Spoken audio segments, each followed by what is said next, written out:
กับสบายดีพี่น้องเมื่อสกุลสคนมื้อนี้ก็มาพบกับอาเตียนไลฟ์สไตล์อีกคือเก่าเด้อพี่น้องเด้อมื้อนี้ก็อาเตียนก็สิพาพี่น้องมาเบิ่งบรรยากาศในการเฮ็ดโคกน้องนาหรือว่าเฮ็ดไหนานั่นเองพี่น้องอันนี้เป็นหน้าของอาเตียนไลฟ์สไตล์เด้อพี่น้องเด้อมาเฮ็ดไหนาจากดินเปล่าว่างเนาะหลังจากนั้นก็เฮ็ดนานี้แล้วก็ไปเฮ็ดน้องป่าพี่น้องอันนี้เป็นน้องป่าที่อยู่ในนาอาเตียนนั่นแหละเป็นน้องป่าที่อาเตียนได้ทำการเฮ็ดอยู่ใน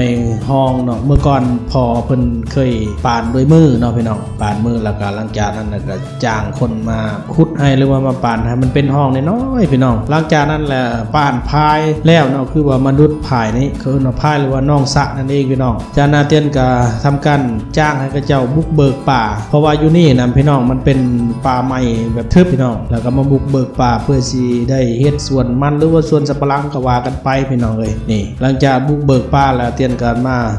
เฮ็ดน้องป่าอยู่ทางเทิงนี้ไก่กับกระทำหน่อยคอยหักนี่พี่น้องอาจารย์นั้นก็มันก็เลยว่าแบนมดพี่น้องอยู่นี่นะเตียนก็ใส่ชีวิตแบบสโลว์ไลฟ์พี่น้องสำหรับคลิปนี้เนาะพี่น้องเห็นก็อย่าลืมกดไลค์กดแชร์กด Subscribe เพื่อเป็นกำลังใจในการสร้างคลิปต่อไปเด้อพี่น้องเด้อแล้วก็สำหรับในการใช้ชีวิตของอาเตียนก็สิใช้ชีวิตแบบไลฟ์สไตล์ไปเรื่อยๆอาจจะถ่ายคลิปไปเรื่อยๆพี่น้องการเฮ็ดให้ไซนา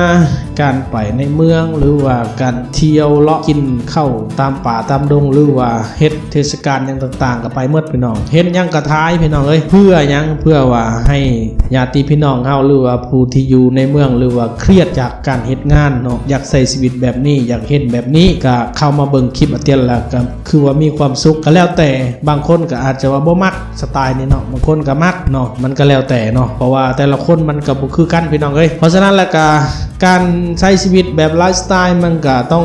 สลับกำกืนกันไปบางคนถ้าว่ามีเงินหลายบ่เตียนก็บ่ได้มีเงินปานนั้นพี่น้องเอ้ยก็เตียนก็หาเสากินค่ำคือกันพี่น้องหาเงินหาค่ำคือกันกับพี่น้องนั่นล่ะเมื่อก่อนก็ไปเฮ็ดเวียกอยู่เมืองไทยพี่น้องเอ้ยใช้เวลาหลายปีกลับมาก็ยังหาสิ่งที่ตัวเองยังบ่ได้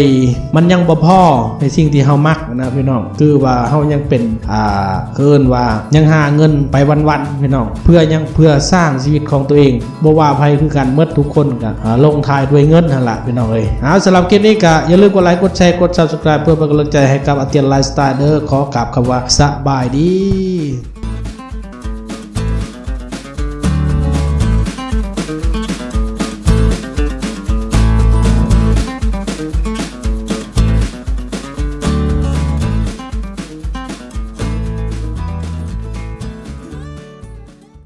กับสบายดีพี่น้องเมื่อสกุลนำนี้ก็มาพบกับอาเตียนไลฟ์สไตล์คือเก่าเด้อพี่น้องเด้อสำหรับวันนี้เนาะอาเตียนเองก็สิพามาเบิ่งบรรยากาศรอบหมู่บ้านซึ่งเป็นบ้านของอาเตียนไลฟ์สไตล์เองส่วนนี้เป็นช่วงฤดูแล้งเนาะเป็นบรรยากาศที่แบบว่าหน้าแล้ง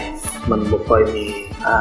ใบไม้ต้นไม้ที่มันเขียวงามคือช่วงฤดูฝนเนาะแล้วก็ผู้คนส่วนหลายก็จะเข้ามาอยู่ในบ้านจากตัวว่าเฮ็ดให้ไสนาแล้วทุกอย่างได้ว่าเก็บเกี่ยวเข้านาปีได้สำเร็จเสร็จสิ้นแล้วเอาเข้าขึ้นเราผู้ที่เรียบร้อยแล้วแต่ว่าช่วงฤดูแล้งนี้เขาก็จะพากันสร้างบ้านแปลงเรือนเนาะแล้วก็เฮ็ดกิจกรรมต่างๆอย่างเช่นขึ้นเงิน